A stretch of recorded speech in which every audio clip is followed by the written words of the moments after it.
Also, we have some great moves from Ruukil himself teaching us on how to scout, so let's go ahead and take a look at this awesome segment.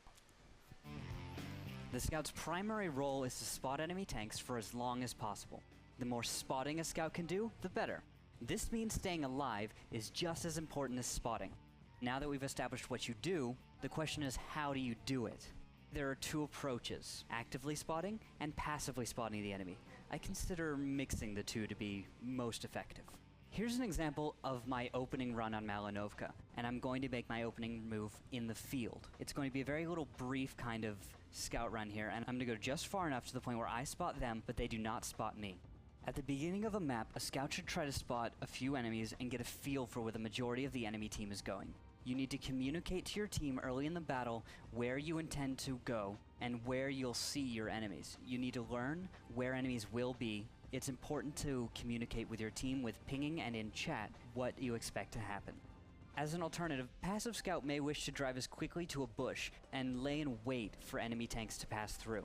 Knowing a good passive position as an opening move takes tons of practice, so don't get discouraged if it doesn't come easily. Still alive? Good. After the early scout run, it's usually time to back off, find a nice bush, and watch enemy movements. But I like to press onward. And so, on Malinovka, you see me going straight into the enemy base. I've spotted a T-28, and now I'm going to get into some low ground.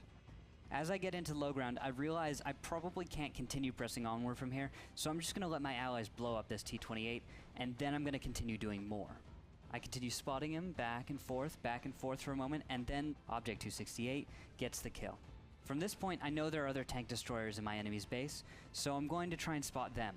As I spot them, my allies try and take aim and fire, but there's some good cover, so it's going to take a few minutes. At this point also, one of my allies moves up a little bit what I would call foolishly. A T-110 crosses the open field in Malinovka, and he's going to die for that. Not the smartest move, probably should have let me do the scouting.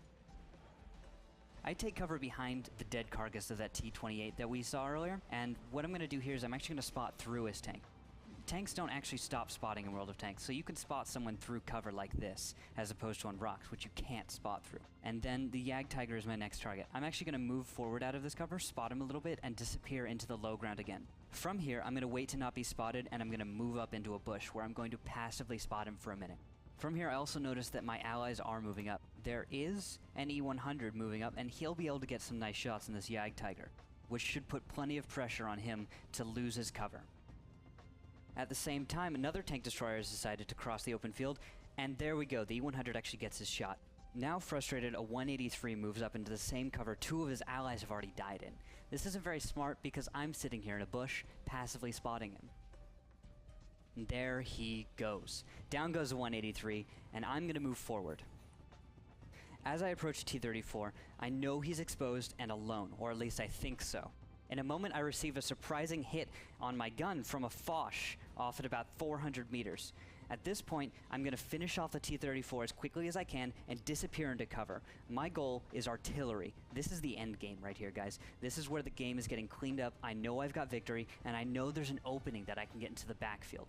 I'm going to destroy Artie once and for all and make the little guy pay. I'm having trouble actually finding this T-92, so I'm going to make a loop around, and I'm looking in the places that I consider most probable to see a T-92. I actually ignored the most common spot to find a T-92, but I do find him anyway. This is a pretty common spot to find Artie on Malinovka, and I do a good job at circling and destroying him. 3 shots, down he goes. And then I reload.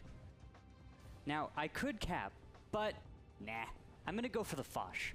He's off at a great distance, but, you know, there's a chance. Well, not anymore. As this battle concludes, we can see how scouting was impactful. I used active and passive scouting in order to get vision for my allies. They did the damage, I did the spotting. I only needed to get 2 kills, and those were on enemies that were out alone and exposed, and mostly helpless. This resulted in a pretty clear victory, and as you can see, even my enemies were impressed. I hope to see you guys scouting in the future. This has been Randall Ruukil Holcomb with your scouting tips. Thanks for watching, and I'll see you on the battlefield.